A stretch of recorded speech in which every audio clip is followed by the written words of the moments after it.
26 ವರ್ಷಗಳ ನಂಬಿಕೆ, ಲಕ್ಷಾಂತರ ಸಂತೋಷದ ಮದುವೆಗಳು. ಕನ್ನಡ ಮ್ಯಾಟ್ರಿಮನಿ ಡೌನ್ಲೋಡ್ ಮಾಡಿ. ಎಲ್ಲರೂ ಕೂಡ ನಾನು ಮುಖ್ಯಮಂತ್ರಿಗಳ ಪತ್ರ ಬರ್ತಿದ್ದೆ, ನಾನೇ ಮಾಡಿದ್ನಲ್ಲ. ನಾನು ಕಾಂಗ್ರೆಸ್ ಸಚಿವನಾಗಿ ಇವತ್ತು ಸಹ ನಾನು ಇದನ್ನು ರೇಸ್ ಮಾಡ್ತಾ ಇಲ್ವಾ. ಆಮೇಲೆ ಲಾಸ್ಟ್ ಟೈಮ್ನು ಕೂಡ ತಮ್ಗೆ ಗೊತ್ತಿದೆ, ಲಾಸ್ಟ್ ಟೈಮ್ ಅದು ಬಜೆಟ್ ಅನೌನ್ಸ್ಮೆಂಟ್ ಆದಮೇಲೆ ತತ್ಕ್ಷಣ ನಾನು ಕರೆದು ಇವತ್ತು ಸಹ ಅದು ಪುಣೆ ಬೆಂಗಳೂರು ಹೈಸ್ಪೀಡ್ ನೆಟ್ವರ್ಕ್ಗೆ ಒತ್ತಾಯವನ್ನು ಮಾಡಿದೆ. ನಾವು ಸುಮ್ಮನೆ ಕೂತಿಲ್ಲ, ನಮ್ಮ ಸರ್ಕಾರ ಕೇಂದ್ರ ಸರ್ಕಾರದಲ್ಲಿ ಇಲ್ಲ.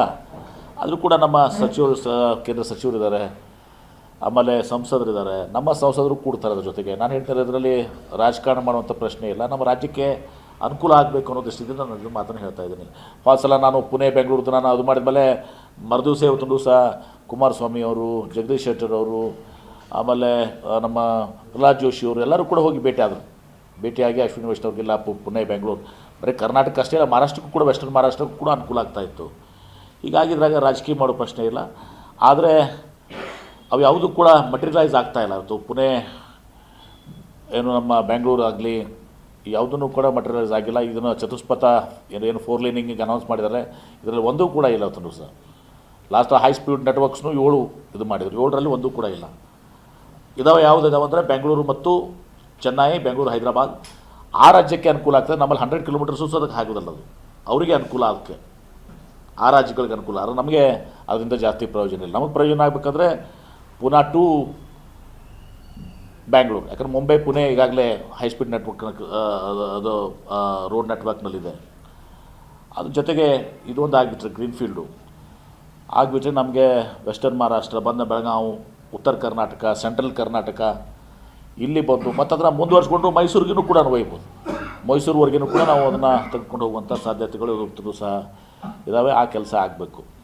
ಪ್ರತಿ ಸಲ ಕಾಂಗ್ರೆಸ್ ಸರ್ಕಾರ ಬಂದಂತಹ ಸಂದರ್ಭದಲ್ಲಿ ಕೇಂದ್ರ ಸರ್ಕಾರ ಇದನ್ನು ಮುಂದುವರಿಸಿಕೊಂಡು ಬರ್ತಿದೆ. GST ವಿಚಾರದಲ್ಲಿ ಮಾಡ್ತು, ಬರ ಪರಿಹಾರ ವಿಚಾರದಲ್ಲಿ ಮಾಡ್ತು, ಅನುದಾನ ವಿಚಾರದಲ್ಲಿ ಮಾಡ್ತು, ಈಗ ರೈಲ್ವೆ ವಿಚಾರದಲ್ಲೂ ಅಂದರೆ ಪ್ರಜಾಪ್ರಭುತ್ವ ಇರುವಂತಹ ಪರಿಸ್ಥಿತಿಯಲ್ಲಿ ಈ ರೀತಿಯಾದ ತಾರತಮ್ಯ ಎಷ್ಟರ ಮಟ್ಟಿಗೆ ಸರಿ ಅಂತ? ಅದು ಸರಿ ಅಲ್ಲ ಇದು. ಆದರೆ ನಾನು ಈಗ ರಾಜಕೀಯ ಮಾಡಿ ಬ್ಲೇಮ್ ಗೇಮ್ ಮಾಡೋಕ್ಕೆ ಬಯಸೋದಿಲ್ಲ. ಇದು ಸರಿಪಡಿಸ್ಬೇಕು ಅಂತ ಅನ್ನೋದು ನನ್ನದು ಉದ್ದೇಶ ಅಷ್ಟೇ. ಸರಿಪಡಿಸ್ಬೇಕು.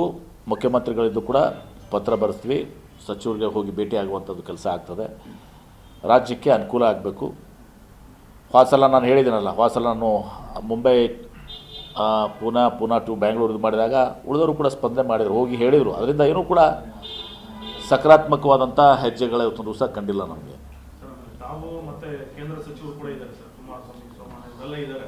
ನಮ್ಮ ನಡುವೆ ಏನಾದರೂ ಹೊಂದಾಣಿಕೆ ಸಮಸ್ಯೆಗಳು ಏನಾದರೂ ಅಂಥವು ಯಾವುದೂ ಕೂಡ ಇಲ್ಲ. ಅದು ರಾಜ್ಯದ ಅಭಿವೃದ್ಧಿ ಪ್ರಶ್ನೆ ಬಂದಾಗ ನಾನೇ ಹೇಳ್ತಾ ಇದ್ದೀನಿ, ನಾನು ರಾಜಕೀಯ ಮಾಡಲಿಕ್ಕೆ ಬಯಸ್ತಾ ಇಲ್ಲ, ನಾನು ಅವ್ರನ್ನ ಬ್ಲೇಮು ಮಾಡ್ತಾ ಇಲ್ಲ.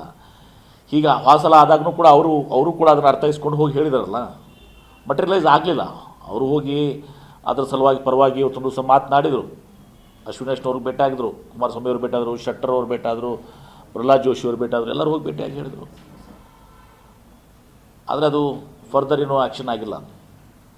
ಇದೇ ರೀತಿ ಈಗಲೂ ಕೂಡ ಅವರ ಗಮನಕ್ಕೆ ತರ್ತಾ ಇದ್ದೀವಿ. ಮುಖ್ಯಮಂತ್ರಿಗಳೇ ಇವತ್ತು ಅಶ್ವಿನಿ ವೈಷ್ಣವ್ರಿಗೆ, ಸೋಮಣ್ಣವ್ರಿಗೆ ಪತ್ರ ಬರೆಯೋದಲ್ಲದೆ ಅವರ ಖುದ್ದಾಗಿ ಭೇಟಿಯಾಗಿ ಇದನ್ನು ಎಕ್ಸ್ಪ್ಲೈನ್ ಮಾಡಲಿಕ್ಕೆ ಇವತ್ತು ಸಹ ನಾನು ಬಯಸ್ತೀನಿ. ಅದ್ರ ಜೊತೆಗೆ ಮತ್ತೆ ಆ ರಿಮೈಂಡರ್ ಕೂಡ ಪುಣೆ ಬ್ಯಾಂಗ್ಳೂರು ಏನಿದೆ, ಹೈ ಸ್ಪೀಡ್ ರೈಲ್ ನೆಟ್ವರ್ಕ್ ಏನಿದೆಯಲ್ಲ, ಅದ್ರ ಬಗ್ಗೆಯೂ ಕೂಡ ನಾವು ಸಹ ನಾವು ಆ ಗಮನಕ್ಕೆ ತರುವಂಥ ಕೆಲಸ ಮಾಡ್ತೀವಿ. 26 ವರ್ಷಗಳ ನಂಬಿಕೆ, ಲಕ್ಷಾಂತರ ಸಂತೋಷದ ಮದುವೆಗಳು. ಕನ್ನಡ ಮ್ಯಾಟ್ರಿಮನಿ ಡೌನ್ಲೋಡ್ ಮಾಡಿ.